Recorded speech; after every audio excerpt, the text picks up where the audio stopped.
Olá, irmãos, graça e paz. Vamos para mais uma aula da nossa escola bíblica e hoje, então, concluindo a lição de número 6, unidade, serviço e crescimento.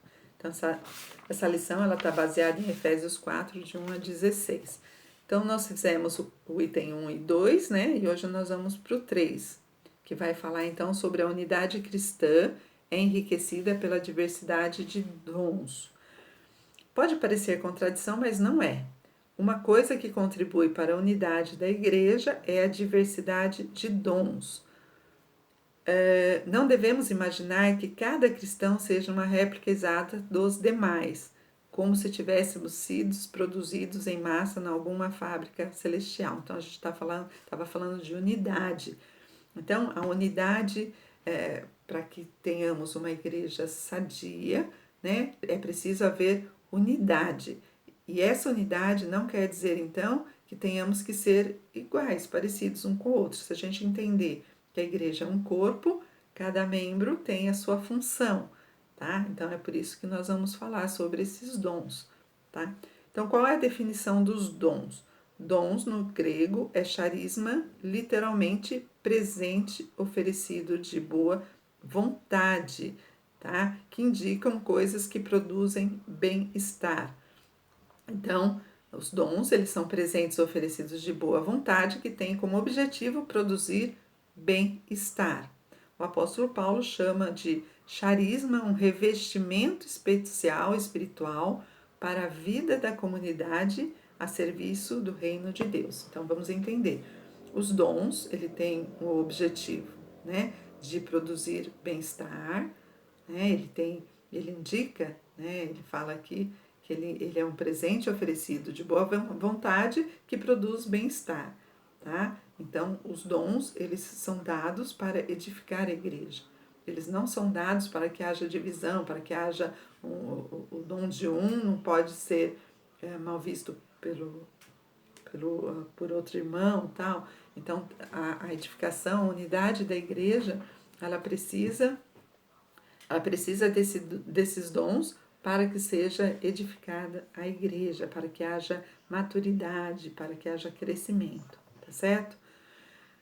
E a graça foi concedida a cada um de nós. Isso significa que cada pessoa da comunidade recebe graça suficiente para ter sua habilidade espiritual. Também quer dizer que ninguém é tão desclassificado ou tão inculto que fique à margem do serviço, porque a graça foi concedida a cada um, tá? Então todos recebemos desta graça de Deus.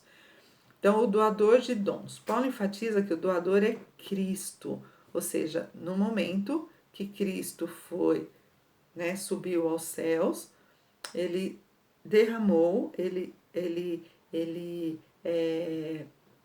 distribuiu, né, à igreja esses dons, tá? Então, aqui fala, né, nesse item 2, é interessante que ele fala assim, aqui, o objetivo é mostrar que a concessão de dons faz parte da vitória de Cristo na cruz e de seu estado glorificado, que ele vive hoje à direita do Pai. E assim, Cristo distribuiu dons à sua igreja para encher todas as coisas, no sentido de edificá-la e levá-la à maturidade. Então, os dons, ele tem esse objetivo, tá? De edificar a igreja. Então, a natureza dos dons.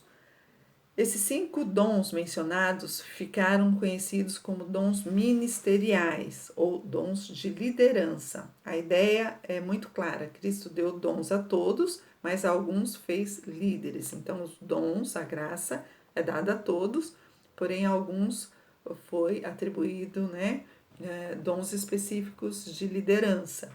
Então, aqui tem os apóstolos. Ele diz assim: um grupo muito pequeno e distinto que consistia nos 12, inclusive Matias, que substituiu Judas. Paulo e Tiago, irmão do Senhor, foram pessoalmente escolhidos e autorizados por Jesus e tinham que ser testemunhas oculares do Senhor ressurreto.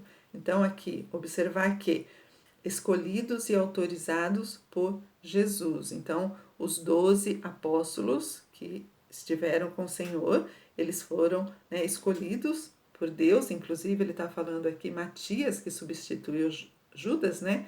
Ele faz parte também, e eles eram testemunhas oculares, porque eles conheciam Jesus, né, e andaram com ele. Então, a eles, Jesus então os autorizou, né, a ir e testemunhar daquilo que Jesus fazia. Porém, se a gente olhar para o apóstolo Paulo, né, que a gente já estudou boa parte sobre ele, que ele recebeu esse chamado, né, esse ministério de apostolado, né, e o que ele fazia, qual que era a função dele. Ele tinha o conhecimento, ele tinha convicção do chamado dele, que ele tinha sido chamado para pregar aos gentios, então ele tinha essa convicção desse chamado, né, muita clareza desse chamado.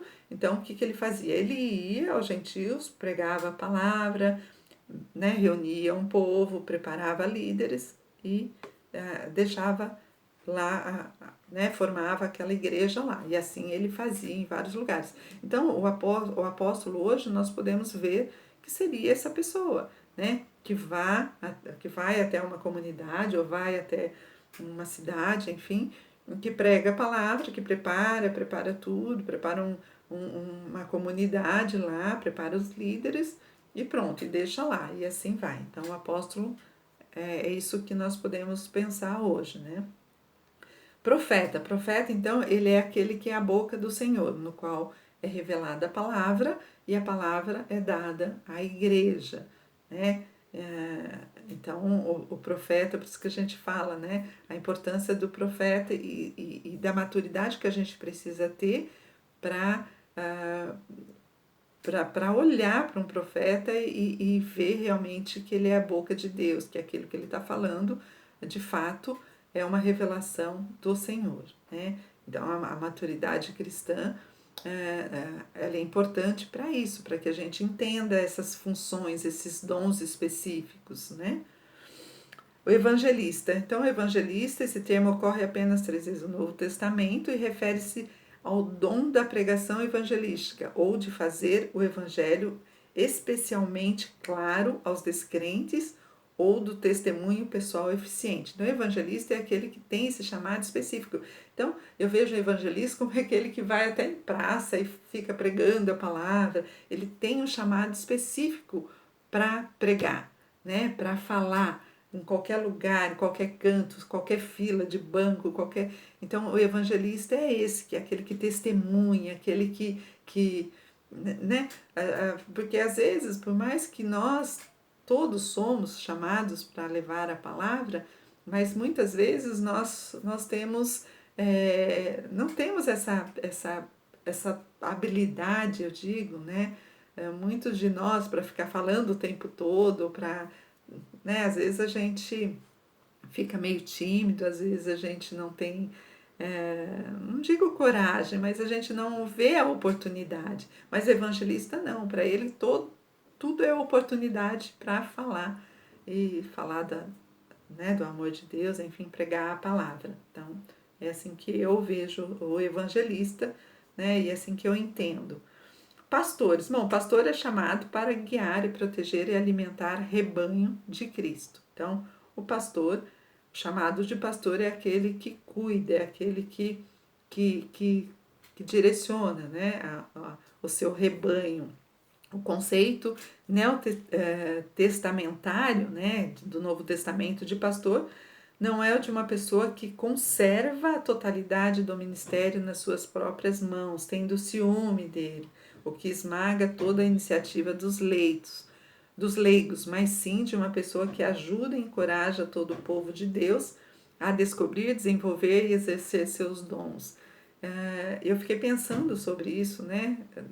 Essa função de pastor, porque tem pastor que ele não deixa ninguém subir no púlpito, ele domina tudo, ele centraliza tudo nele, né? Eu já estive numa igreja que era assim, então tudo era centralizado nele, né?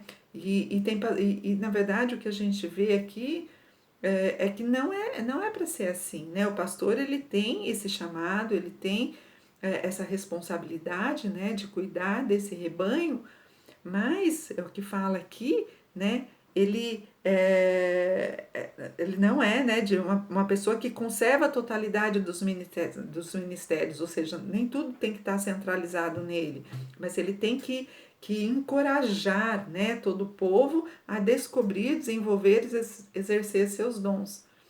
E eu vejo muito isso na vida do pastor Elias, né? Tanto é que eu era tão nova na igreja e ele já me chamou, né? Já deu oportunidade para estar no púlpito, e como ele dá oportunidade para as pessoas para estar se desenvolvendo no seu ministério, né?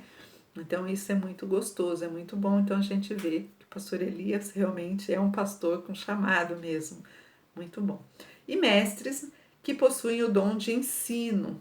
Fala de Romanos 12:7, né? Se você tem o dom de ensinar, então ensina. O mestre nem sempre é um pastor. Ele pode ensinar em um seminário, instituto bíblico, classe de escola bíblica, estudo bíblico nos lares, grupos familiares, etc. Há muitos pastores que não são mestres, apenas de terem também a tarefa, apesar de terem a tarefa de ensinar na igreja, né? Mas eu estava lendo algumas coisas do John Stott e ele fala que todo pastor, ele é um mestre, sim, porque ele ensina, de alguma forma, ele ensina a igreja, ele prepara a igreja. Então, ele é. Agora, nem todo mestre, ele é um pastor, né? Então, aquele que ensina, ele tem esse chamado específico, né? Ele não precisa necessariamente ser um pastor. Mas o pastor, na fala de John Stott, ele fala que todo pastor, ele é sim um mestre, ele é considerado um mestre porque ele é aquele que ensina, ele tem um chamado de pastoreio, mas ele tem também esse dom do mestre, né? Então é muito interessante isso. Então, no 4 agora, o propósito dos dons. Qual é o propósito, então? Em 1 Coríntios 12:7, o apóstolo afirma que visando um fim proveitoso. Aqui ele subdivide esses proveitos em duas partes. Então, o propósito dos dons é com vistas ao aperfeiçoamento dos santos para o desempenho do seu serviço. Então, pastores e mestres são chamados para preparar o povo de Deus para o serviço cristão e para a edificação do corpo de Cristo. O texto é muito claro, edificação do corpo de Cristo. Dons não são para exibicionismo, partidarismo ou divisão na igreja. Às vezes as pessoas comentam, fulano é uma bênção, o único problema é o dom espiritual. Ou então, aquela igreja é muito boa, o problema dela são os dons. Isso é uma contradição. Aprendemos que dom é algo que deve produzir bem-estar. Então, o problema não pode estar nos dons, mas sim no mau uso deles. Olha a importância que tem, né, do bom uso dos dons que nós recebemos. E isso não é para ter divisão na igreja, não é para ter aquela coisa de que fulano tem um dom, ele é maior ou ele é melhor que o outro, tal, que não é para isso. Os dons foram dados para edificar a igreja, porque a função de cada um, ela traz o quê? Ela traz maturidade, ela traz crescimento, ela traz unidade. Então nós estamos falando de unidade, nós estamos falando de uma igreja sadia, de uma igreja saudável. Então é preciso que esses dons eles estejam em harmonia, né? E quando há o conhecimento disso, da função de cada um, né? Há um entendimento de toda a comunidade e isso tudo então vem trazendo essa unidade e esse crescimento e essa maturidade da igreja, tá bom? E aí no item 4, a unidade cristã exige a maturidade do nosso crescimento. Olha só, a unidade cristã exige a maturidade do nosso crescimento. Unidade, maturidade, crescimento. Então, é preciso haver a unidade, a maturidade, ela vem com esse entendimento, esse conhecimento de tudo isso que nós estamos aprendendo, né? Para que haja, então, o crescimento. Os dons ministeriais ou de liderança devem levar a igreja à maturidade, que nesses versículos tem a seguinte característica. Primeiro, conhecer o Filho de Deus, conhecer melhor o Filho de Deus e tê-lo como exemplo de homem perfeito. Ninguém atingirá o pleno conhecimento do Filho de Deus se ouvir sempre as mesmas coisas acerca de Jesus. Conhecer plenamente o Senhor significa saber tudo o que a Escritura diz sobre o que Ele é e faz, ou melhor, sua doutrina, sua pessoa e seu poder. Há muitas religiões que pregam um Jesus fraco, incompleto e imperfeito, mas esse não é o Jesus pleno, o Jesus verdadeiro, o Jesus verdadeiro. Se você perguntar ao Pai Celeste a quem deve imitar, certamente ele dirá: o meu filho amado. Então, conhecer o Filho de Deus é conhecer na sua totalidade quem ele é, o que ele faz. Então, quanto mais eu conheço, o Filho de Deus, mais eu cresço, mais eu tenho maturidade, E depois, ter cuidado com os ventos de doutrina. Então, aqui ele fala que há crentes que estão sempre seguindo a última moda evangélica, Que ele vai conforme o vento, o último livro da moda, o último pregador, o último cantor. Cuidado, nem sempre a última moda é o último mover do Espírito de Deus. Esse versículo nos ensina que agir assim é comportar-se como meninos agitados de um lado para o outro. E quem vive de um lado para o outro, na maioria das vezes, sendo enganado pela artimanha de homens astutos, portanto, melhor afirmar-se nas mesmas coisas da doutrina, desde que estejam corretas, completas e aprofundadas. E é isso que a gente precisa entender, que a nossa maturidade faz com que a gente tenha esse discernimento.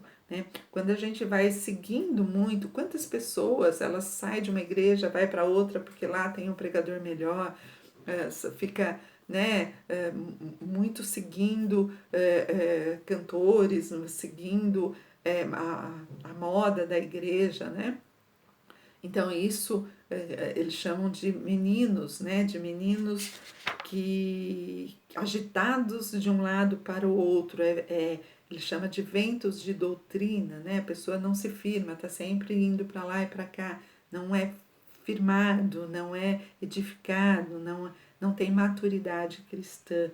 Então, para que haja essa unidade, essa maturidade, também a gente tem que ter esse cuidado, de não ficar aí muito em cima disso,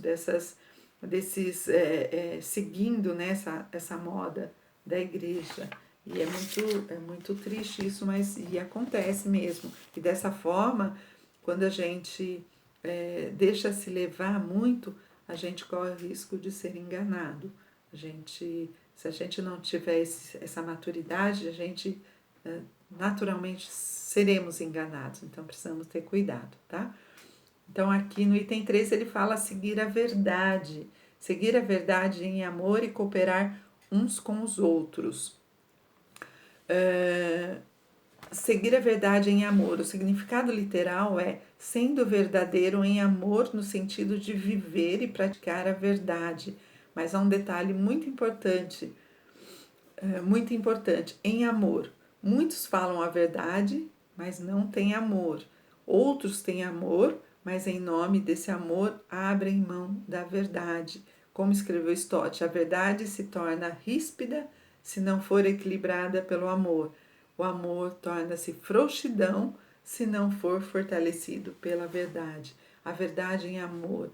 Ou seja, você pode doutrinar, não seria doutrinar, mas você pode ensinar, você pode repreender, você pode ensinar mesmo, uma pessoa que está caminhando de forma errada ou acontecendo alguma coisa, é função, dos pastores ensinar ou mostrar a verdade, mas isso tem que ser feito com amor. Se não for feito com amor, ele não vai produzir um resultado, Então, a verdade ela tem que ser dita, ela tem que ser ensinada, mas ela tem que ter o amor junto, tá? Se não tiver isso, ela não produz resultado, tá? E cooperar um com os outros. Aqui Paulo revela um dos segredos do crescimento da igreja, quando todo o corpo está bem ajustado e consolidado pelo auxílio de toda a junta, segundo a justa cooperação de cada parte, significa que a maturidade espiritual da igreja depende de quanto cada membro está fazendo sua parte, no sentido fazer pelo menos 3 coisas: aperfeiçoando outros para o serviço, conhecendo melhor o varão perfeito, que é Jesus, e tendo cuidado com os ventos de doutrina. Tá bom? Então, aqui nós concluímos a nossa lição, uma lição extremamente importante, falando sobre o serviço e falando sobre uma igreja sadia, tá? Então, é isso. Eu fico por aqui e a gente conversa logo mais, tá bom? Tchau, tchau. Deus abençoe.